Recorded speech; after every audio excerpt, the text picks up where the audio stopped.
I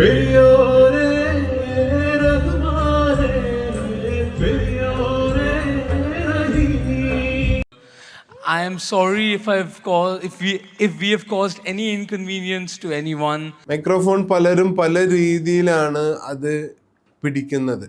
ഒരിക്കലും ഈ മൈക്കിലെ ഇങ്ങനെ ഗ്രില്ല് കവർ ചെയ്തുകൊണ്ട് പിടിക്കരുത്.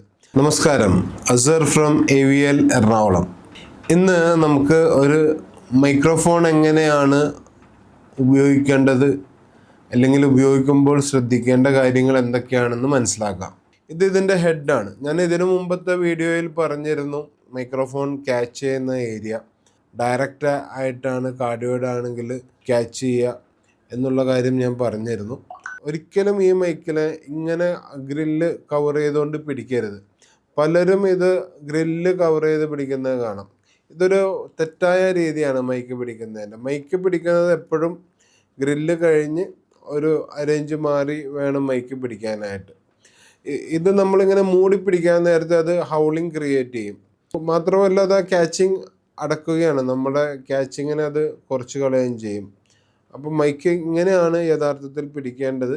നമ്മളെങ്ങനെ ഹെഡ് മൂവ് ചെയ്യാനാണെങ്കിലും, ഇപ്പോൾ ഒരു പാട്ടുകാരനാണെങ്കിൽ ഇത് എങ്ങനെ മൂവ് ചെയ്യാനാണെങ്കിലും അതിനനുസരിച്ചിട്ട് മൈക്കും ലിപ്പിനോട് ചേർന്ന് തന്നെ മൂവ് ആവണം. ചിലർ ഡാൻസ് ചെയ്തുകൊണ്ട് പാട്ട് പാടും. മൈക്ക് എപ്പോഴും ചുണ്ടിനോട് ചേർന്ന് തന്നെ തിരിയണം.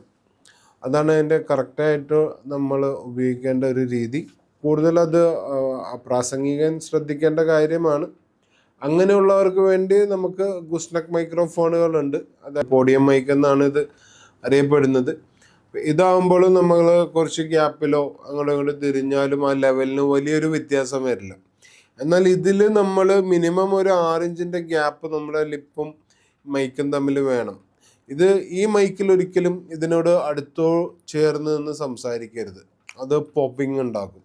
ഇതൊരു വയർലെസ് മൈക്കാണ്. അപ്പോൾ ഇതിൽ മുകളിൽ വന്നിട്ട് കാട്രിഡ്ജ് വരുന്നു, താഴെ ഇതിൻ്റെ ട്രാൻസ്മിറ്റർ വരുന്നു.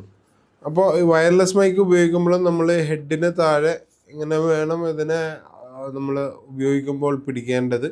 കാരണം ഇവിടെ ഇതിൻ്റെ ട്രാൻസ്മിറ്റിംഗ് ഭാഗമാണ്. അപ്പോൾ ചിലർ ഇങ്ങനെ പിടിച്ച് സംസാരിക്കുന്നത് നമുക്ക് കാണാം.